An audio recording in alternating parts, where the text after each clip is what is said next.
जय हिंद दोस्तों। आज सबको फिर से आज हम लोग आए हैं न्यू क्लास में, जो कि आज फिजिक्स का क्लास है। इससे पहले अगर आप लोग हमारे चैनल पर हैं तो चैनल को सब्सक्राइब कर लीजिए। वीडियो अच्छा लगे तो लाइक एंड शेयर अपने दोस्तों के साथ कीजिए। अगर इस वीडियो को आप लोग हमारे फेसबुक पेज पे देख रहे हैं तो हमारे फेसबुक पेज को फॉलो कर लीजिए। एंड अगर यूट्यूब चैनल पे देख रहे हैं तो हमारे यूट्यूब चैनल को सब्सक्राइब कर लीजिए, क्योंकि जब भी हम न्यू वीडियो डालें सबसे पहले आप लोग तक पहुंच जाए। आज की जो क्लास है 9th और 10th के बच्चे इससे तैयारी कर सकते हैं आसानी पूर्वक, क्योंकि ऑब्जेक्टिव प्रश्न है, वो भी किसका, फिजिक्स यानी कि भौतिकी का ऑब्जेक्टिव प्रश्न है। तो इससे 9th और 10th के भी जितने बच्चे होंगे एंड कंपटीशन की एग्जाम की तैयारी करने वाले जितने बच्चे होंगे इससे आसानी पूर्वक तैयारी कर सकते हैं। अगर अभी तक चैनल से नहीं जुड़े हैं तो 9th और 10th के भी जितने बच्चे हैं हमारे चैनल से जुड़ सकते हैं। एंड जितने भी अदर एग्जाम की भी तैयारी करते हैं वो भी हमारे चैनल से जुड़ जाए, क्योंकि हम लोग मैथ का ट्रिकी वीडियो एंड रीजनिंग का and GK GS and science का भी हम लोग डेली का डेली अलग अलग सेट बाय सेट लेकर आते हैं। तो चैनल से नहीं जुड़े तो चैनल से अवश्य जुड़िए। चलिए सबसे पहले क्वेश्चन की ओर आज चलेंगे हम लोग। सबसे पहला फिजिक्स में क्वेश्चन क्या है, सबसे पहला क्वेश्चन ध्यान से देखिएगा और इसका आंसर देने का आप लोग भी प्रयास कीजिए कि सबसे पहले क्वेश्चन का आंसर क्या होगा। देखिए सबसे पहला क्वेश्चन है कार्य की इकाई। ध्यान दीजिएगा, सबसे पहला क्वेश्चन क्या है, कार्य की इकाई है। दोस्तों कार्य की इकाई पूछा है हमसे फिजिक्स में। क्या सबसे पहला क्वेश्चन है कि कार्य की इकाई क्या है, तो कार्य की इकाई क्या होती है, जूल। क्या होती है दोस्तों, कार्य की जो इकाई होती है वो जूल होती है। क्या होती है, जूल होती है। आप लोग याद रखिएगा इसको, ऑब्जेक्टिव प्रश्न है। अब देखिए कंडक्टर के विद्युत प्रतिरोध की एसआई मात्रा, एसआई इकाई क्या है, कंडक्टर के विद्युत प्रतिरोध की एसआई इकाई क्या है, तो इसकी क्या होगी, ओम मीटर। इसके आंसर क्या जाएगी, यानी क्वेश्चन नंबर 2 का आंसर क्या जाएगा, ओम मीटर जाएगा। क्वेश्चन 2 का आंसर ओम मीटर। थर्ड नंबर क्वेश्चन देखिए, करेंगे शक्ति की इकाई।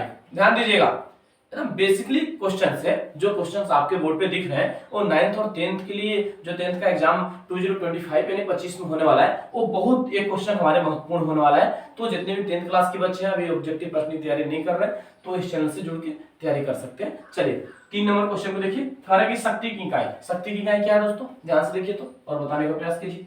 शक्ति की इकाई क्या है, देखिए शक्ति की इकाई है वाट। शक्ति की इकाई क्या है दोस्तों, शक्ति की इकाई है वाट। अगला क्वेश्चन देखिए, कह रहे कि बल की इकाई। बहुत इंपॉर्टेंट क्वेश्चन आप लोग के लिए हम लोग फिजिक्स से लेके आए हुए हैं। देखिए कितना सुंदर सा क्वेश्चन है कि बल की इकाई है। बल की इकाई है क्या, बल की क्या इकाई है दोस्तों, न्यूटन। क्या है, न्यूटन। ध्यान दीजिएगा, जैसे शक्ति का पूछा था कि शक्ति की इकाई क्या है, तो शक्ति की इकाई वाट है। उसी प्रकार बल की इकाई क्या है, तो बल की इकाई क्या है दोस्तों, बल की इकाई न्यूटन है। अगले क्वेश्चन में चला है, चलिए क्वेश्चन नंबर 5 देखिए। क्वेश्चन नंबर 5 क्या कह रहा है, कह रहे कि प्रकाश वर्ष की इकाई। देखिए बहुत बेसिकली इंपॉर्टेंट क्वेश्चन है आप लोगों के लिए। कह रहे कि प्रकाश वर्ष की इकाई है। प्रकाश वर्ष की इकाई क्या है दोस्तों, प्रकाश वर्ष की इकाई है दूरी। क्या है दोस्तों, प्रकाश वर्ष की इकाई दूरी है। अगले क्वेश्चन में चलते हैं। अगले क्वेश्चन को देखिए, यानी क्वेश्चन नंबर 6 को देखिए। क्वेश्चन नंबर 6 क्या है, ध्यान से देखिए। कह रहे कि वायुमंडल की ओजोन परत की मोटाई मापने की इकाई कौन सी है। ध्यान से देखिए क्वेश्चन को, बहुत इंपॉर्टेंट क्वेश्चन है। कह रहे कि वायुमंडल की परत नापनी हो, वायुमंडल की क्या परत नापनी हो, तो उसके लिए उसकी मोटाई नापनी हो, तो उसके लिए कौन सी इकाई का प्रयोग किया जाता है, वायुमंडल की। क्वेश्चन देखिए एक बार, कह रहे कि वायुमंडल की ओजोन परत की मोटाई मापने की इकाई कौन सी है, तो कौन सी है, डॉप्सन। क्या है दोस्तों, डॉप्सन। इसकी नाम क्या है, डॉप्सन। इससे हम क्या नाप सकते हैं, वायुमंडल की जो ओजोन परत होती है इसकी मोटाई को हम माप सकते हैं। क्या कर सकते हैं, माप सकते हैं। किससे, डॉप्सन से। इसका आंसर क्या जाएगा, डॉप्सन इसका आंसर राइट जाएगा। अब देखिए अगले क्वेश्चन में आते हैं। अगले क्वेश्चन को ध्यान से देखिए। कह रहा है कि एक क्वेश्चन नंबर 8 क्वेश्चन नंबर 7 बाकी लग गया है। क्वेश्चन नंबर 7 को देख लीजिए। क्वेश्चन नंबर 7 को देखिए, कह रहा है कि प्रकाश वर्ष है। ध्यान से देखिएगा, 7 नंबर क्वेश्चन कर रहा है कि प्रकाश वर्ष है। तो प्रकाश वर्ष क्या है दोस्तों, एक वर्ष में प्रकाश द्वारा तय की गई दूरी। क्वेश्चन है आपके यहां बड़े स्क्रीन पे क्वेश्चन दिख रहा होगा। कह रहा है कि प्रकाश वर्ष है। प्रकाश वर्ष क्या है दोस्तों, तो प्रकाश वर्ष क्या है, एक वर्ष में। ध्यान से देखिएगा इसकी परिभाषा। कह रहा है कि एक वर्ष में प्रकाश द्वारा तय की गई दूरी है। क्या है, एक बार सुनिए, प्रकाश वर्ष क्या है, तो एक वर्ष में प्रकाश द्वारा तय की गई दूरी को हम लोग क्या कहते हैं, प्रकाश वर्ष कहते हैं। क्या कहते हैं, प्रकाश वर्ष कहते हैं। अब यहां देखिए अगला क्वेश्चन, यानी क्वेश्चन नंबर 8। क्वेश्चन नंबर 8 को ध्यान से देखिए।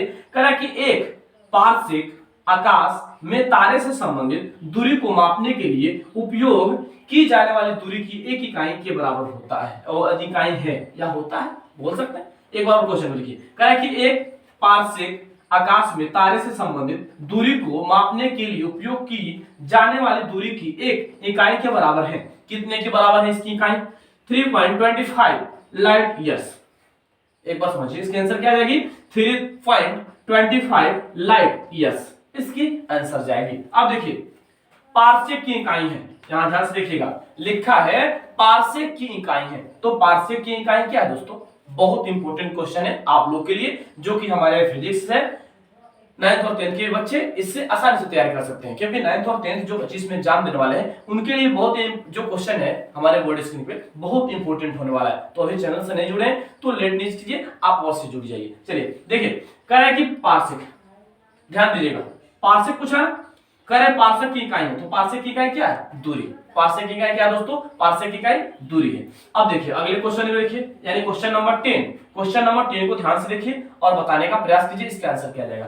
कह रहा है माप की किस इकाई को इंच में बदलने के लिए 0.39 से गुणा किया जाता है। क्वेश्चन ध्यान से देखिएगा, क्वेश्चन नंबर 10 क्या कह रहा है, देखिए कह रहा है कि माप की किस इकाई को इंच में बदलने के लिए 0.39 से गुणा किया जाता है। तो किसको? सेंटीमीटर।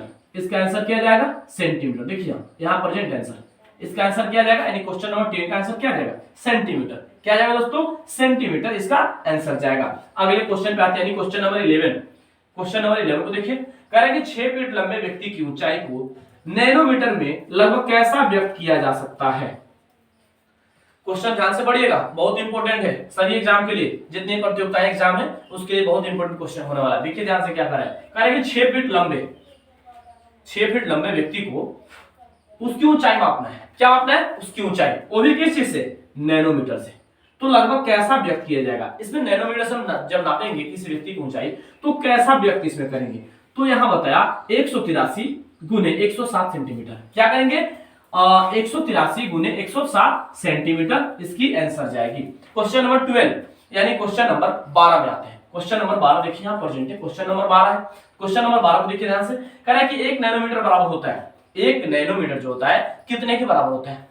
क्वेश्चन पूछा कि 1 नैनोमीटर कितने के बराबर होगी दोस्तों। तो 1 नैनोमीटर जो कितने के बराबर होता है? 10-7 सेंटीमीटर, 10-7 सेंटीमीटर के बराबर होता है। कितने के बराबर? रिपीट कीजिए, 10-7 सेंटीमीटर के बराबर होते हैं। चलिए अगला सवाल, यानी कि 13 नंबर सवाल देखिए। 13 नंबर सवाल क्या कह रहा है, कह रहा है कि एम्पियर की इकाई है। सवाल नंबर 13 क्या कह रहा है? एम्पियर की इकाई है। तो एम्पियर की इकाई क्या है? विद्युत प्रवाह। एम्पियर की इकाई क्या है दोस्तों? विद्युत प्रवाह एम्पियर की इकाई है, यानी 13 नंबर क्वेश्चन का आंसर विद्युत प्रवाह जाएगा। क्या जाएगा? विद्युत प्रवाह जिसका आंसर जाएगा। आगे जाते हैं 14 में, यानी क्वेश्चन नंबर 14 में आते हैं। क्वेश्चन नंबर 14 यहां है, देखिए ध्यान से, कह रहा है कि मेगावाट शक्ति की मात्रक इकाई है जो क्या करती है? उत्पन्न करती है। इसका आंसर ही उत्पन्न जाएगा। एक बार क्वेश्चन को देखिए ध्यान से, कह रहा है कि मेगावाट, क्वेश्चन क्या बोला? मेगावाट। मेगावाट शक्ति की मापक इकाई है जो क्या करती है? उत्पन्न करती है। इसका आंसर ही उत्पन्न जाएगा। इसका आंसर क्या जाएगा? इसका आंसर ही उत्पन्न जाएगा। अगले क्वेश्चन में चले, फिर क्वेश्चन नंबर 15 यानी कि 15, क्वेश्चन नंबर 15 यहां प्रेजेंट है। कह रहा है कि एक अश्व शक्ति में कितने वाट होते हैं? एक अश्व शक्ति में कितने वाट होते हैं? तो कितने होते हैं? 746 वाट होते हैं। कितने होते हैं? 746। अश्व शक्ति में कितने वाट होते हैं? 746 वाट इसमें होते हैं। क्वेश्चन नंबर 16 यानी क्वेश्चन नंबर 16 को देखिए ध्यान से। क्वेश्चन नंबर 16 में क्या है? ये हमारा जो फिजिक्स का क्वेश्चन है आज का, वो 20 क्वेश्चन हम लोग रखे हैं जो कि सभी एग्जाम के लिए बहुत इंपॉर्टेंट है और महत्वपूर्ण होने वाला है। अगर बिहार बोर्ड से भी जितने स्टूडेंट हैं 9th और 10th की, एक क्वेश्चन से आसानी आप तैयारी कर सकते हैं ऑब्जेक्टिव प्रश्न के लिए, ओनली फॉर ऑब्जेक्टिव। देखिए यहां 16 नंबर क्वेश्चन क्या है, ध्यान दीजिएगा। कह रहा है कि जिस प्रकार जूल ऊर्जा से संबंधित है, क्वेश्चन ध्यान से देखिएगा, इसी में आंसर निकल जा रहा है इसका। जिस प्रकार जूल ऊर्जा से संबंधित है उसी प्रकार पास्कल किससे संबंधित होगा। देखिए कितना सुंदर बोला है। इसमें तो आप एक चीज और जान गए कि जूल किससे संबंधित है, तो जूल ऊर्जा से संबंधित है।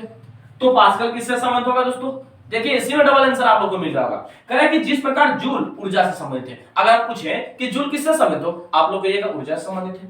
किससे संबंधित है? ऊर्जा से। इस क्वेश्चन में इसका आंसर छिपा हुआ है। देखिए करेंगे जिस प्रकार जूल ऊर्जा से संबंधित है उसी प्रकार पास्कल, देखिएगा पास्कल किससे संबंधित होगा, पास्कल दबाव से संबंधित होगा।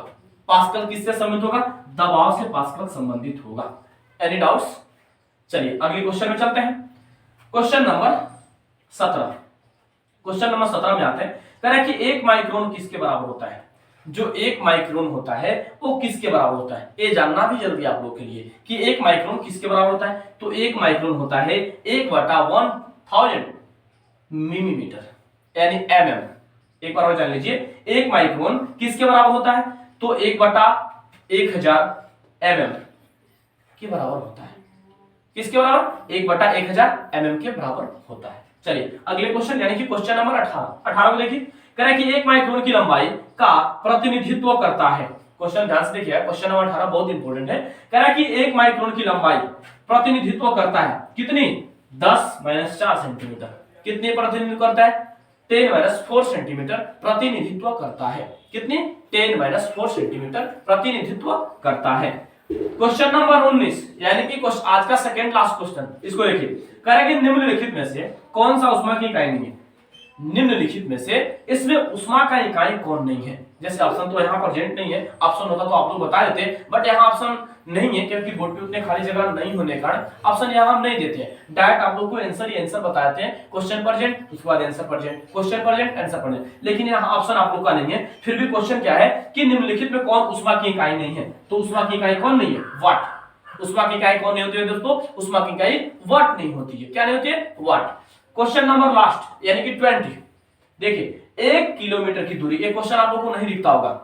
ये जो क्वेश्चन हम 20 नंबर पढ़ रहे हैं, एक क्वेश्चन आप लोगों को नहीं दिखता होगा, फिर भी क्वेश्चन हम बोल रहे हैं, आप लोग आसानी पूर्वक लिख सकते हैं। आप क्वेश्चन सुनिएगा, 20 नंबर क्वेश्चन क्या है। कह रहा है कि 1 किलोमीटर की दूरी का अर्थ क्या है, 1 किलोमीटर दूरी का अर्थ है। क्वेश्चन है कि 1 किलोमीटर दूरी का अर्थ है। क्वेश्चन आप लिख सकते हैं, हम जो बोल रहे हैं। 20 नंबर क्वेश्चन क्या है, फिर से सुनिए।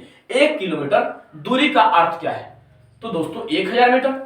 यानी 1 किलोमीटर में कितने मीटर होते हैं, 1000 मीटर। यही क्वेश्चन जो आप लोग को दिख नहीं रहा होगा, क्वेश्चन नंबर 20 नहीं दिख रहा होगा, ये 20 नंबर क्वेश्चन एक बार और फिर से रिपीट कर देते हैं। 1 किलोमीटर की दूरी का अर्थ क्या है, तो 1000 मीटर।